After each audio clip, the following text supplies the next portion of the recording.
Ladies and gentlemen, it's real late. My name is Peter Rosenberg, and Bruiser Wolf is in the building. I'm excited to have this conversation. I would assume, just being realistic, most people tapping in right now are going, who's Bruiser Wolf? Yeah. Now, there's some people going, oh, I love Bruiser Wolf. I'm a Bruiser Wolf fan. I'm a Danny Brown fan. I've watched this whole thing.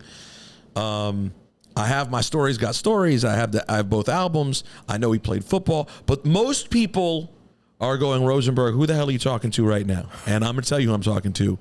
An incredibly interesting and different rapper. From the first time I heard about you when Top Shelf Premium over here put me on, you know, the way he described you off top was just like own style, very different.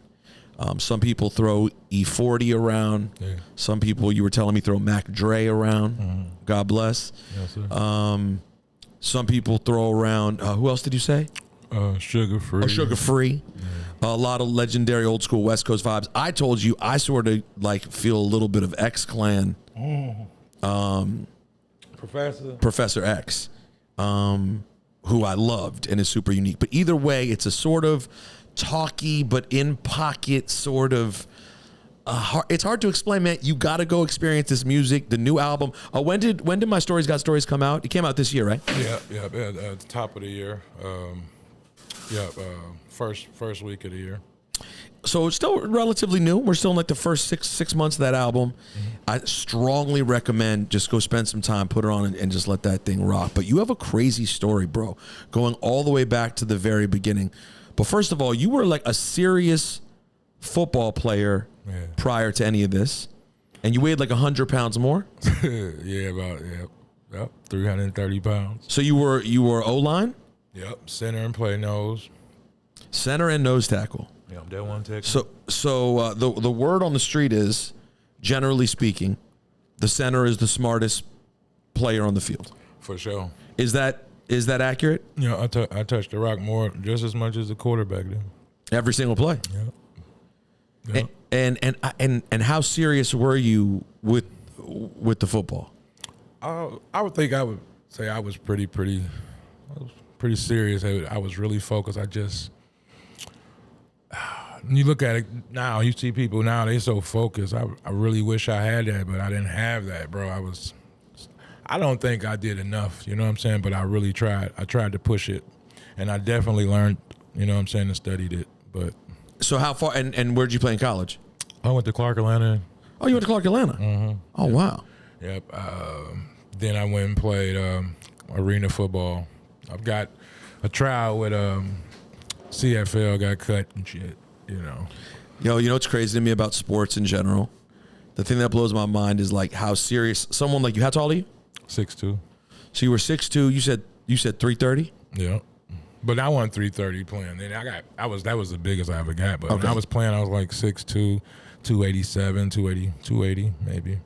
Either way, you were 6'2". You were 287, which is a big boy. Like, I mean, if you play in high school ball and you're on like the D line and you see they got a dude who's 6'2", 280, like, you know you're gonna have a long day. Like, this is someone who really plays. And you put, I'm guessing, a lot of time in it. You went and played at Clark, and it still was only enough to get you a tryout in the CFL? CFL, yeah. I got a tryout for the league, too. It didn't go well. But I played arena. Was all league and arena for like 6 years. Really? So I got to know, what the hell is arena football like? Man, arena is like, it's like running a drill in practice. It's 3 linemen, you know what I'm saying? It's like 7 people on the field. And it's so fast. It's 25 wide, 50 long, and it could be a track meet, bro. Like, my first game, we was up 35-6. First half, we lost fucking 42-56. You were like, what we is thought this the game was over. I'm like, this is my first game. I'm like, man, that shit. Arena is so fun. It's dangerous too because of that turf, but man, it was fun playing. Is there any, like, beyond the football, is there any like culture to arena football? Like, what is the culture around it? Is there any, like? I don't know. I would say right now it's for people that's trying to bounce back in their career or get a second chance or whatever. Or don't have nothing but that. But I don't really know about a culture. Like, okay, how about this? Is there a fan base? It was not anymore like it was. Well, let me ask the important question. Were there chicks? For sure. Really? Yeah. Arena League still has chicks who might be at the hotel after the game. For sure. Wow. For sure. No matter what the calling, it seems like as long as you're good at it, it's on the table. Do you miss football? Like, was it a true love of yours, or like once you discovered music, did it feel like I don't even think about football? It kind of replaced football. I'm not even gonna lie, because my natural love was kind of like rapping. Like I used to love listening to Beastie Boys and shit, and trying to flow, listening to. I'm talking about real young, gas face type shit. Kind of. Right. You're on third base. Yeah, third base too. You know what I'm saying, too, gas face. Oh, by the way, if you're listening right now, you're trying to figure it out. Yeah, Bruiser is popping right now, but he's an old hip hop lover. Yeah. And this is your second life, kind of. Yeah, for real. And when you think about football and shit, I was hurt when I couldn't finish. You know what I'm saying? And the same passion I have for football is music, for sure. It's definitely replaced it, bro. Like music, when we was touring, I felt like I was getting ready for the game and shit every day. Like preparing for a show is like preparing for a game, and the high you get on stage is the same as being on the field. Yep. Practicing, you gotta pray. You know what I'm saying? It's a focus thing. You're from Detroit? Yes, sir. Whereabouts? West Side, Plymouth Road. What does that mean? Give us explain what that is in Detroit. Well, Plymouth Road, we call it 1 mile. You know what I'm saying? Because then you got 7 mile, 8 mile, all of that type of stuff. But we on Plymouth West Side. You know what I'm saying? So does that mean 8 miles the east side? No. East side is east side. You got west side. So all the miles that we know are all west side. And east. All west side. No, there's both. Yeah, it's west side and east sides of the miles. Interesting. 8 mile got a west side. You know what I'm saying? They got an east side too. 7 mile got a west side. Well, which one is the now famous 8 mile? Which side is it? That's west side? What you mean, 8 mile? Yeah. 8 mile. I don't know about 8 mile and all that. I know it's east side, west side, and all that, man. But so what was the energy like though? What kind of place are we talking about? Was talking about Detroit? Shit, specifically where you grew up. Oh man, it was it's really how you was raised. You know what I'm saying? My mom wasn't there. You know what I'm saying? My father raised me and my brother, so he tried everything he can do to keep us out of trouble. You know what I'm saying? It's all about it was trouble. You know what I'm saying? How many of you were there? Just me and my brother. Okay, but then he also adopted my mom's son too, which is my other brother. You know what I'm saying? So, and your mom was gone. Yeah, she was. My mom had a rough life, man. She ran away from her problems. She was addicted to drugs, and she still was a beautiful woman. She did what she could, you know what I'm saying. But she never really was like, in our life like a mother. You know what I'm saying? So your dad took it all on, including her child that she already had. Yeah. Yep. And what was your dad doing? Man, working. But he used to preach to us about not getting in trouble, and then I see him here. He'd make certain sacrifices for us to have Christmases and birthdays and shit, So he was like, so funny about my dad. He went to college and everything. And what's so funny? He cleaned up with a maintenance company and lived with that, you know what I'm saying, and survived and, did his little thing on the side, you know what I'm saying? But he took care of us by himself, you know what I'm saying, on his own, for real. And how did you do with the staying out of trouble? It was tough. That's why we played sports. He kept us busy, man. He's on our ass too. He wasn't strict. You know what I'm saying? Did it work though? Did you stay out of trouble? Did the sports do the trick or no? Yeah, it did. It helped me. Even though I got in trouble, but what got me out of trouble was sports. Just having a good character. When I did get in trouble, I couldn't, you know what I'm saying? And I never did nothing stupid, you know what I'm saying? I guess it did work, you know what I'm saying? But I did get in trouble. I have had trouble, you know what I'm saying? I did do wrong, you know what I'm saying? I had to, survive, man, you know what I'm saying? So. But either way, I mean, he got you playing sports serious enough and doing good enough generally in school that you were able to go to Clark. Yeah, got a full scholarship. Get a full ride to school. I mean, your dad at that point, how'd your brother do? Same thing. He had a full scholarship too. He wanted us to go to the same college. You know what I'm saying? And he went to Clark too? Yeah, but he ain't stay at Clark. He left. Either way, though, you got to give it up for your dad. Yeah, we coming out of Detroit, we both got scholarships. You know what I'm saying? He did his job, you know. And he just passed, man. It's so tough dealing with it, bro. How long ago did he pass? Last May. You mean this previous or the one before? One before. One before. Like, so this year I was celebrating Father's Day. A couple of days after him, he died. So it's just like I was taking care of him, bro. He had sores and shit on his legs, and I went over there to take care of him, and I was fucked up because I was putting my all in the music. I had a family trying to survive, so I went home to him to take care of him, and I got him right, bro. He kept blowing up because he was eating the wrong food, too much salt. He had heart failure and stuff, and it's so terrible watching somebody die you love, you know what I'm saying? And he got healthy, bro. He was really strong. I'm like, yeah, Pop, go get on some hoes now. He going out to get, you know, he fucking with women and shit, going to his girls and just being around, you know, having his fun. He passed out, man. I wasn't there. Wait. So he had been sick, heart issues, wasn't eating healthy. Yeah. Didn't have a direct diagnosis of like a terminal. No, but they was always telling us like his heart was at one point operating at 40%, you know, something like, you know, 20%. And like, damn, then it gets stronger, going back and forth. And so then it seems like he's better and he gets healthier. Mm-hmm. And then he randomly passed out when you weren't around and you lost him? Yep, and I just seen him, bro. I was just at the house. He was good. I was damn near like, yeah, I'm good. He's straight now. And got that call. Where were you when you got the call?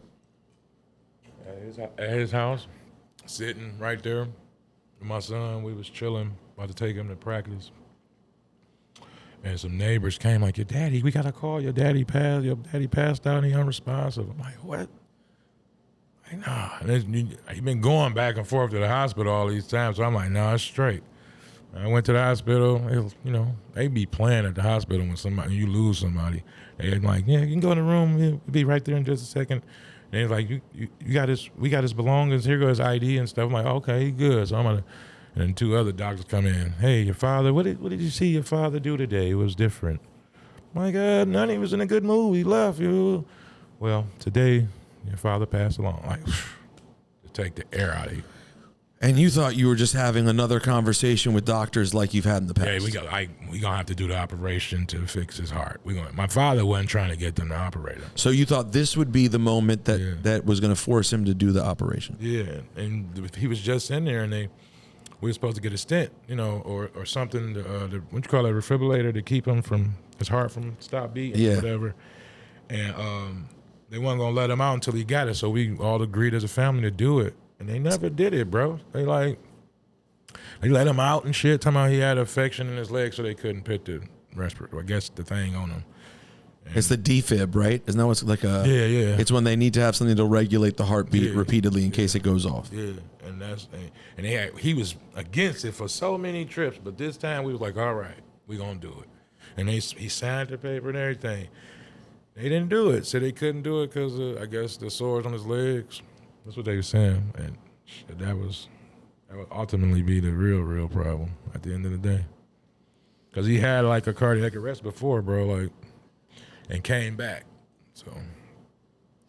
So do you feel like, you know, you were at all prepared to deal with this loss?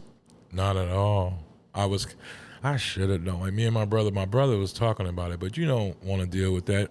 You know, even if you're thinking about it, even if you're going through it, like we was so late in the game, bro. We was so terrible, man. Well, but could you have really, even if you'd quote prepared? Not. Could you have? I mean, it's. My father didn't even have life insurance, bro. We was getting this when he first started getting sick. Man, my brother like, man, we about to get some life insurance, bro. We don't want to be looking stupid. So we got life insurance like 2 years before that. For yourselves? For him.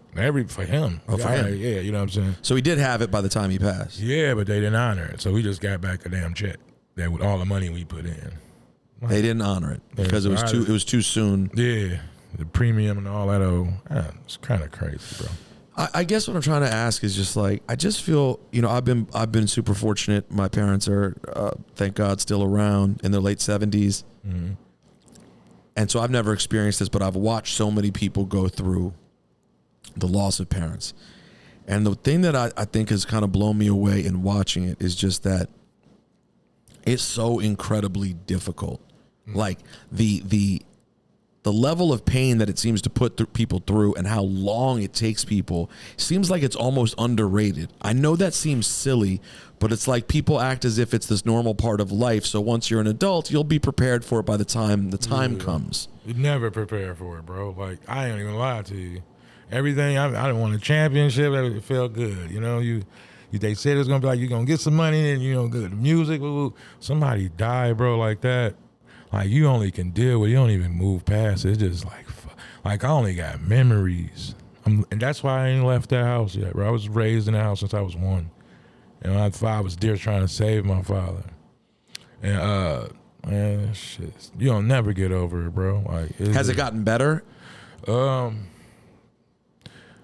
Because of the music, because I know he blessing me. Like, I deal with it a certain way, you know. I know I be in the house looking at his obituary framed and just look at it. But what does the obituary say?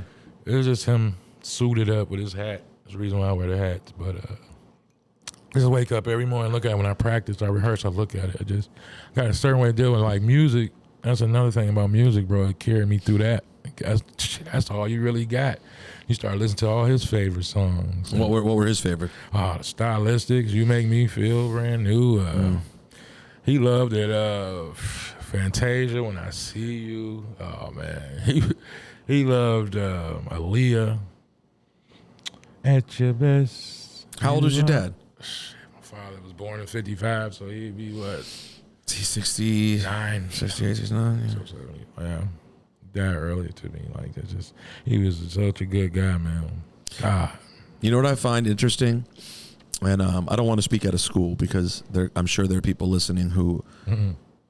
Well, hold on. How old was your mom? Passed? Yeah, she passed 3 years before my father. 3 years before. So you were still an adult. So I don't want to speak out of school because there could be people listening who lost a parent young and they could think this is ridiculous. But I have this one thing that I've noticed. As an adult, when people have, this is about pets, right? When people have pets and their pets are getting older, like mine are, I always notice they say, you know, like it's a grown up, they're 40 years old, and they got this 15-year-old dog, but they got a 3-year-old kid. And they always will tell you, I'm just worried about the kid. Every time I've seen that happen, the kid moves on. The kids don't have enough understanding of forever to really even mourn it the way you think they're going to, because life moves on and they get to the next thing and they haven't lived enough life behind them. And the parents are devastated, right? And they thought, like, I'm going to be okay because I'm an adult, and then the kids find a way. You know what I'm saying?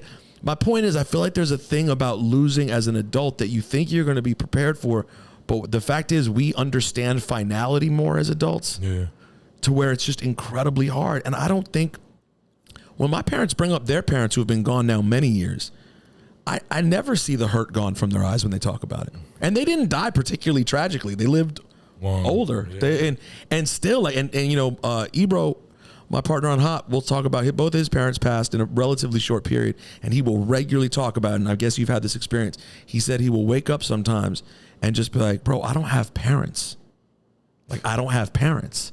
And like, even as a nearly 50-year-old man, it still hits him to not have parents, even though you're a parent. You're a parent to 3.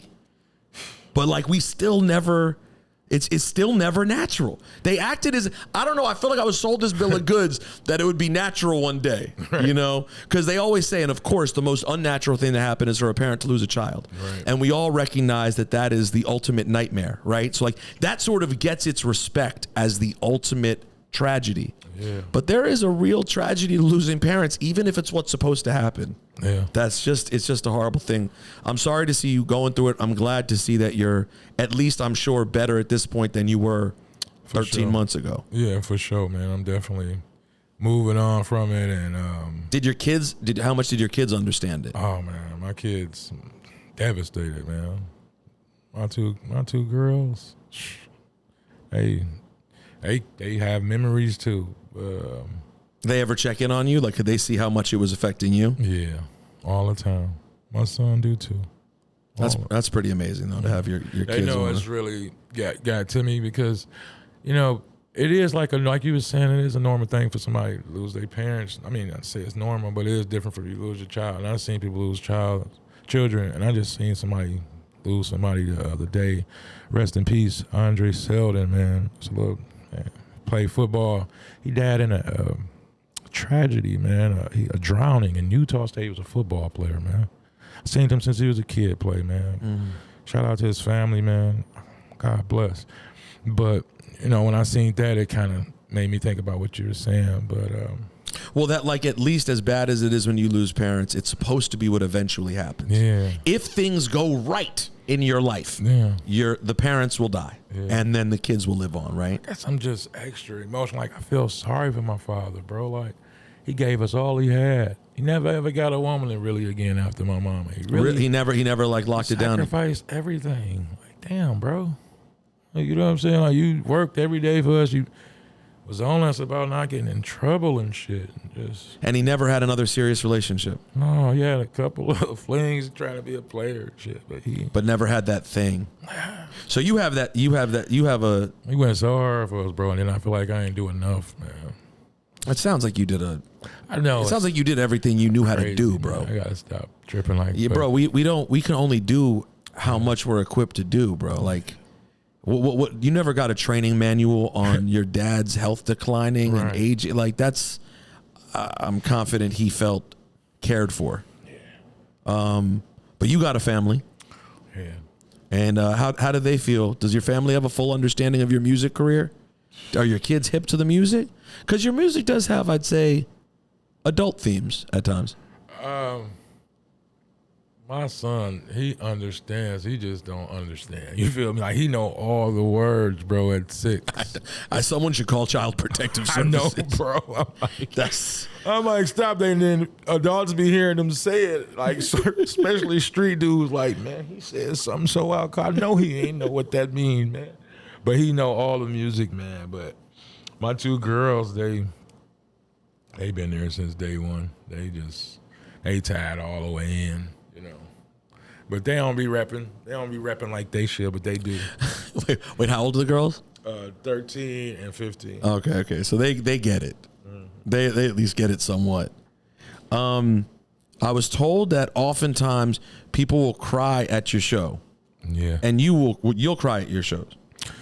Yeah, you got, like I just said, I just lost really both of my parents now. So you bring it up on stage? Yeah, because I got to do Mama Was a Dope Fiend. You know, explain my life, you know. And people hear that song, Mama was a dope fiend. Motherfucker talking about his mama was a dope. No, I'm saying my mama was a dope fiend, but I love my mama, no matter what type of person she was. You know what I'm saying? But just me being, I guess this vulnerability or whatever, I got to perform in a certain way. I can't perform it half-assed. So when I recorded it, it was straight up from the heart. So that shit just get me in another mode, bro. Like, and then I just lost them. So now I'm reaching success. I can't share it with them. And I'm doing this song, you know, and it's really real, bro. How did you learn how to perform? Because I haven't had the pleasure yet, but from what I've been told, you can actually perform. And that is a sort of lost art. Not sort of. It's a lost art these days, bro. Particularly in the world that we sort of occupy, this sort of whatever you want to call the underground sort of rap world. Mm-hmm. And obviously you're in sort of you're in different places because doing shows with Danny takes you into different rooms and obviously big rooms. For sure. He's a great performer. So did you learn from him? Is it just in you? Where did you sort of find your persona to be on stage? Go back to football, you know. You put that damn helmet on, man, all you see is, you know. But it's bigger than that. But I'm just like, I'm chill because of that football. I'm chill because of the sport and all the people watching.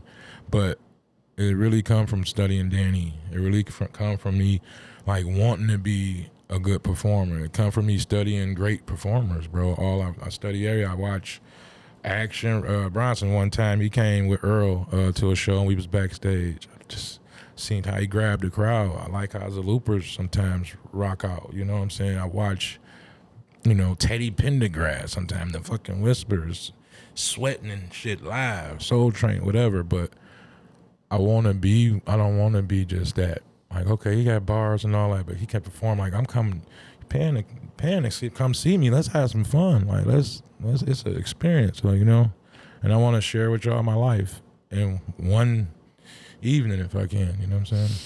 Bronson's an interesting performer too, because it's sort of hard to quantify what makes him good. He just, you're right, he grabs people. Just got it, man. I watched him come out there and fucking ripped up shirt. Come out that motherfucker, everybody, wherever the DJ kept stopping the motherfucker for people to say shit. Then he left, he just dropped the damn mic. Then he came back on stage, and I'm like, man, that was great. Oh, thanks, bro. He was just a good guy, man, you know. Humble, man. I fuck with action. How'd you meet Danny? Man, I went through the Bruiser house and did a song with Fat Ray. And Danny loved the song. We did more music. Then they brought me out to Bruiser Thanksgiving one year, and I rocked out. And then came over there one day. He's like, man, let me do something, man. You do an album with you, bro. Let me get you. And I just followed his lead, man, and learned like that too, man. He a true blessing to me, bro, for real. And we've been rocking since, man. Who else rocked? Do you remember who else rocked at the Bruiser Thanksgiving? That year, my very, very first one, it was, you know, it was funny. It was the Shitty Boys, Fat Ray, Salupers. This was only a few years ago. It was somebody else. I think Sada Baby too. Yeah, Sada Baby was there too. And so where do you attribute getting your like sound to though? Like, I mean, I know that I said the X-Clan thing, and other people say Sugar Free or E40, but like, you know, do you attribute it to one particular person who you like heard a style and dug, or this just is kind of where it landed for you? Man, when I first started rapping, this ain't really how I just started rapping. I used to try to rap deeper, and I like sound like any Siegel, Jada Kiss, or you know, like.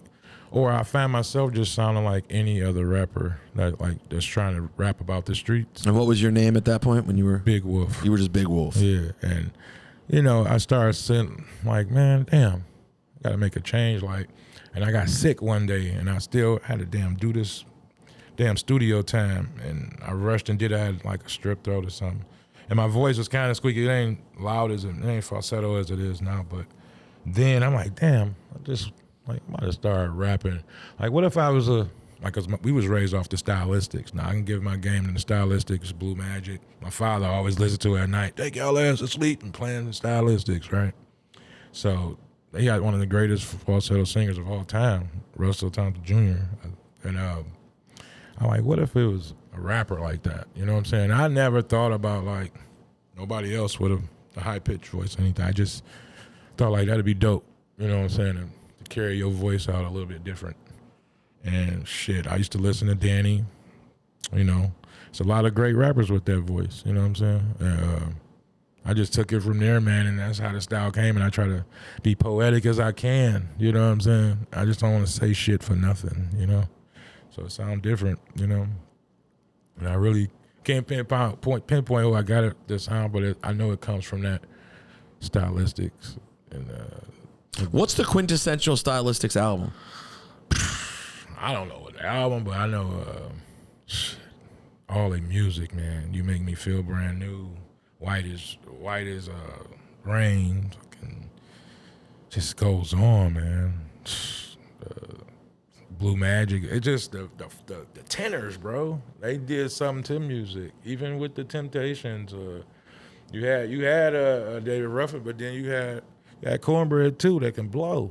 You know what I'm saying? And them the ones. Philip Bailey, shit. You know, they stand out.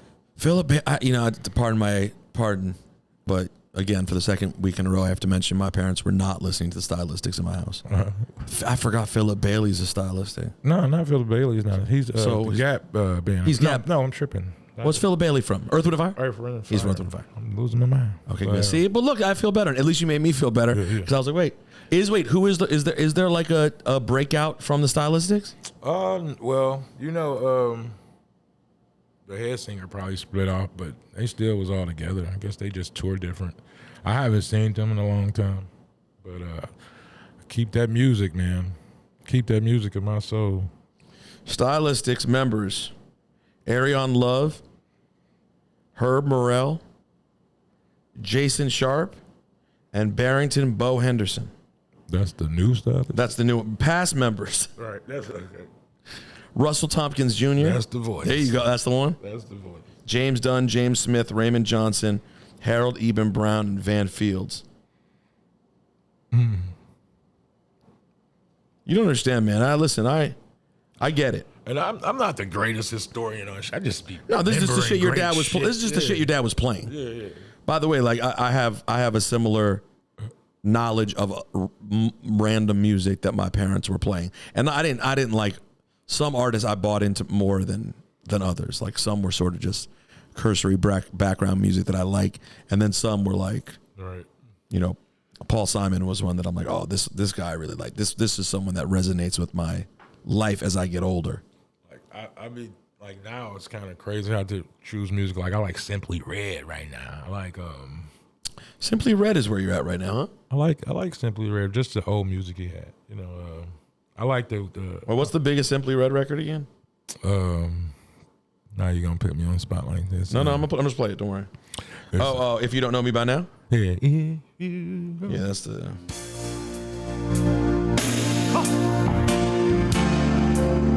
But my shit though, now hold on. I think it's Hall and Oates. I'm a big Hall and Oates guy. Big. I can go for that. Is that it? Yeah, that's Hall and Oates. That's my shit. I wish I could start my shows off with that shit. Why don't you? You ever play this? Do you ever play this? Do you ever play if you don't know me by now? Yeah, all the time. Like I've played. No, on stage? Never. I play that just in the car thinking about my dad and shit. But on stage, I gotta say, if you came out and you did if you don't know me by now, oh, that'd be crazy. That would be. I think Hall and Oates is the shit though. Like, well, here's my only issue with I Can't Go For That, which I describe as their biggest one. I would say it's their biggest one. Is it almost too? Although you know what, it's crazy. It doesn't come up first on their. What come up first? First, well, listen, it changes. The shit changes based on whatever the algorithm's saying. Rich Girl is first here. You Make My Dreams Come True has over 1 billion. Damn.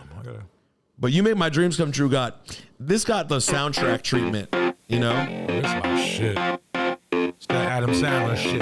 That's what I'm saying. It feels like a preview. It feels like a trailer. What I want, you got, and it might be hard to handle, like a flame. How about this? You know this one, right? Shit. You know this one, right?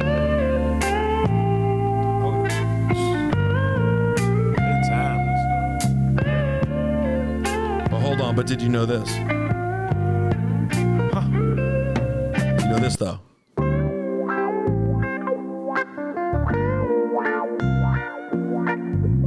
This is one of my favorite things that's happened in hip-hop. A young hog in the hood playing chase, smile on his face, having fun. Now listen. This is something that should make you aspire for like greatness, and you never know what could happen, okay? Because this is Be Legit. It's called Ghetto Smile. Yes, sir. You're familiar. And you realize, though, that Be Legit made Ghetto Smile. Roaming through the streets, why don't the homie smile for me? He got In the ghetto, there's a smile. He got Daryl Hall to sing In the Ghetto, There's a Smile. Why don't the homie smile for me? Why don't the homie smile for me? Yeah, go for that. Yo. Legit outgo. Honestly, if Be Legit could get Daryl Hall to sing, so won't the homie smile for me? Anything's possible, bro. That's fire.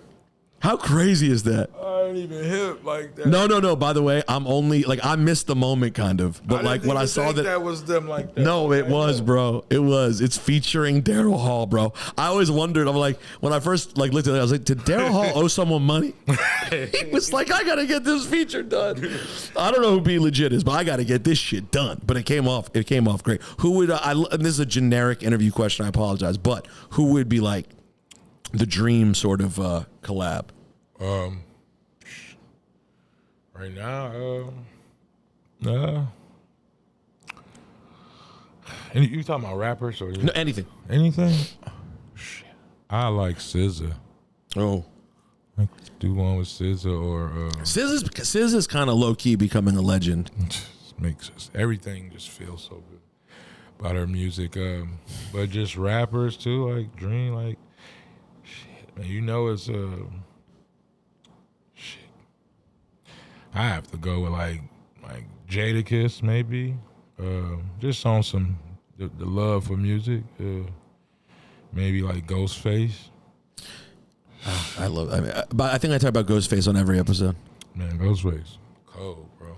I don't think there's a time when I don't think an interview where I don't talk about Ghostface. Yep. Nah, shit, I can go. It's so hard to do that. You know, 40. Everybody want to see that one. Sugar Free too. Shit. Just but I like to pick a singer. Like I fuck around and want to do a song with Jill Scott. That would be great too, bro. Let's talk about some weed or something. There's so many things you could talk about with Jill. Jill's like a goat. Now listen, you have an anthem about getting head from two chicks at the same time. Two bad bitches. An important anthem. Yeah, and I was just trying to have fun on that song. I was just trying to make a good song. And it came out like that. You know what's so funny about that song? My cousin made the damn beat. okay. Who's your cousin? EJ Beats. Okay. He sent it to me, and I'm like, oh, yeah, that's fire. I didn't know he had redid one of Danny tracks. That was a track Danny did. They did a song before, I think it was with ASAP and them or whatever. Oh, no, it's One Train. Yeah, One Train. I didn't know that the whole fucking time. And I'm making a song about two bad bitches. I swear. That's how the universe be working with me. And I was at the damn Bruiser house, sleeping in the basement. That was right before I went to go stay with my dad and shit. I was trying to record that, but Okay. I came up with that one, bro. And the Bruiser House there's just artists living in the Bruiser House? No, it's just like a studio. So it's Bruiser House is just a studio and you were just crashing there. Three levels, yeah. I needed to crash there. I was fucked up. Yeah, I had to. And yep. And we come there and we record and work. You know what I'm saying? Yep. And then you find out later. I did not know that. You bro. hear, I mean, dude, One Train's kind of a legendary I record. know I'm retarded. And I went to Texas and gave this shit to Brian. We chilling and shit. He making ribs. Bro, he's on the song. Yes, and gets on the song, right? He like, that's fire, man. I'm like, and didn't say shit about like they redid this and not. He didn't mention I've already rapped on this before? Man, I didn't know that shit till we was mixing that shit. He just so cool and laid back. Oh yeah, give it to me. I'll do it. Didn't say you did it before, nothing. You know, that's my man. But by the way, you just slept on my Danny Laugh impression. That wasn't bad. that was fire. No, that really was. I just get it all the time. Everybody No, they do. Everybody thinks they can. Yeah, that mine. That one kind of hit. Do it again, dog. No. Yo, I have a drop from him. I swear it sounds just like that. He's laughing for no reason, bro. Man, that's his personality, dog. I know. He can laugh and make the whole stadium cheer, bro. Just come out and do the laugh, and everybody gonna go crazy. How authentic? Like honestly, how authentic do you think the laugh is? Is it both? When he laughs, he does it, but he can also just do it. We all got a couple laughs. Oh, I have my big high pitch. You know what I'm saying? I have a big like stupid like. I know when he laughing like we're gut wrenching, and it's damn near the same. Got just it. a little deeper, maybe. But that's his laugh. It's his laugh, bro. That's his humor. So that's funny because I do have a radio laugh. My wife What's has your told radio me, laugh? My wife has told me this. It's a very big like like not that, but you've heard it, right? It's like it's almost Jada. Like I really go with a big high, and it's not my real laugh when I organically laugh. You know, it's funny. Laughing was a big thing today because the Trump is going to come after Kamala because she laughs a lot. That's the thing of her. She's like a big laugher. Mm-hmm. She like organic laughs. Now here's the ill part though. Trump doesn't laugh. I've never seen Trump laugh. Trump doesn't laugh, bro. Honestly, when I say this, it's going to blow your mind if you're watching this at home. Try to picture Donald Trump laughing. You can't. You can see him awkwardly sort of smile and sort of like look around and look for other people's. He does not laugh. Never. I ain't never seen that. I could picture every other president of our lifetime I could picture their sincere laugh. Even Reagan. I remember as a little kid, Reagan would hit that, well, you know. Yeah. Like that was like built into him was the laugh. Obama, of course, we've all seen laugh a million times. Bill Clinton, for sure. It was there. Even George W. We've seen George W. He does that little his lips kind of inside.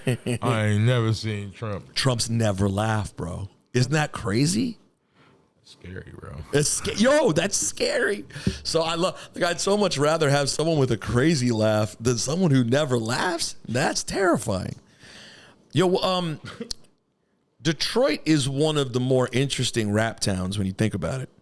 It's a really wide range, bro. Like as wide, like if you really think about the names. I got a tough question. I'm gonna hit you with a doozy. This is one that you're gonna have to answer. Mount Rushmore of Detroit. Ooh, why you do that? All right. Well, you know I'm from a different era, so I ain't got no particular era. How many is Mount Rushmore is generally 4. Ooh, 4. 4. Like that. If you think people were to think of Detroit, the people who know. Can't see me. I'm from an era, but I got 2. I got 1 now, and I got 1 from. See, no, I ain't even do that. I got my 4. Fuck that. Listen, just live in it. Live in. It's your 4. truth. My truth, and they. All right. You got my man Denny Brown. Oh, I like it. Listen, top. It's home team too. Not only that, it's just how he got it. He got it out the mud, grinded for. I mean, that is often part of the story of Detroit. Organic. Yeah, it is. I gotta be honest. Every Detroit story is got it out the mud. I mean, even the white guy got it out the mud. Everyone got it out the mud in the Detroit story. I'm gonna go now. I'm gonna go to Eminem. That's the white guy I was talking about. There you go. Eminem got it out the mud. He got it out the mud too, for sure. He had to go put that on display for somebody to see him. Yep. And he one of the best, if not the. It's always gonna be like that to me, But all right, Big Herc. Big Herc is to me this one. That's my Rushmore. Big Herc is the one went through it when nobody was really like giving us a chance, and he was the spitter, the real one with the bars. He a real father. I used to coach his kids, and I know how he a real one. You know what I'm saying? And I see him pushing his kids just like my father pushed me, and he just one of the fathers of Detroit rap. That's Big Herc. What era was he rapping in? Mid 80s or something? No. 90s? Late 90s, 2000, like earlys. They didn't want to carry the Rock Bottom. Shout out to Rock Bottom. And then, because this is me, bro. Like, listen, it's just you. You got the mainstream. This is where I'm at in life. I respect the underground shit of this shit. But by the way, if you get into specifically what the actual Mount Rushmore means, someone broke this down. My friend Zach broke this down for me. The Mount Rushmore has like each person represents something, like foundation, future. Like they all do kind of have a different role. So where you're going is the right way to go. Yeah, I don't want to just say everybody fucking blew up and had a great fucking career. We're there in the much. No. Right. Everyone has a different role that they play. Something to do with it. You know what I mean? Who has something to do with it? And but it's a 4th one, man, and it can go so. You haven't mentioned Dilla Dog. You haven't mentioned 5'9". You haven't mentioned Trick. There's a lot of Detroit still. Big Sean. And that's where I was going with it next. You still got Blade Icewood that nobody's talking about.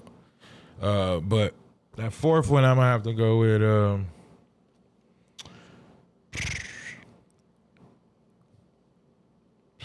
It's hard. That 4th one. Shit, it is hard, but I'm gonna have to give it to my man's Icewear Vezo. Ooh. Because it's now you're going future. You're representing the future. Yeah, he carrying he a man, a family man, a real one. He consistent. He been doing it. He got it out the mud as well. But you know, they kind of, what the East Side did for Detroit Rap, it carried it, you know.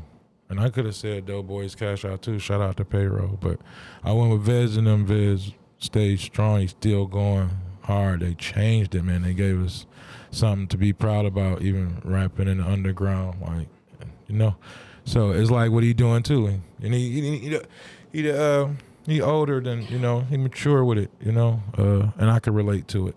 And he always doing shit for the community. So I go to there. I go to Danny and Eminem, which is the crowd pleasers, the motherfucking stadium rockers. But two different ones, but and they're different in their own way. Yeah, and you know, I call M because M is consistent and just the best. He's an all-time leading seller. Just what the fuck you gonna say? You know, I don't care about no color. Well, the truth none of is, that shit. The truth is, M made it to a point of where when you think about beyond rap, when you think about Detroit, period. Yeah, that's how he yeah. Like it's literally like Detroit. What? Like they like what? No, it's they come to me and ask me, well tell me about 8 Mile. 8 Mile. It never. Like, that ain't the trenches. Trenches. It is some parts of 8 Mile that's foul, but it ain't the trenches, man. It's fucked up out there. But he still got it out the mud. Yeah, definitely. But it's different. It's not the trenches. Shit, when he had to get it out, he had to get it. He wasn't always how he was.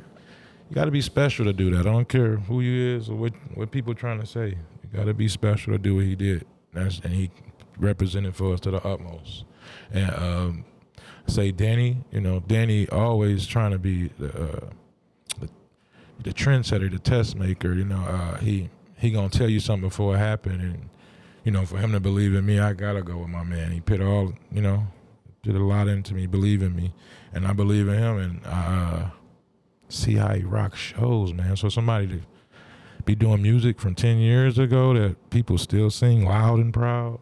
Man. Has Danny ever told you his stories about going to Gathering of the Juggalos? No, not really. Not really. It's a different time for him. He was out there living lots of life. Really? That time. Oh, he just saw crazy shit. I mean, that's their own. Shouts to ICP too, man. Oh, you know, I did hear something about the last one. They had shout out to ICP for sure. They throw Fago pop on the stage. Yeah. The Fago shit is real at the Juggalos.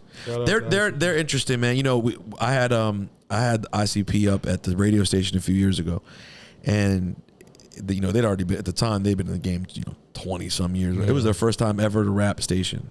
They had never gone. And like, it's so funny, like their history is really rap. Like they were really, you know, and even this year I think they're bringing out Rakim to the Gathering. Like they always, I know, Ra's going to have, you know, he's going to look around and go, what the fuck did I just do? But you know what?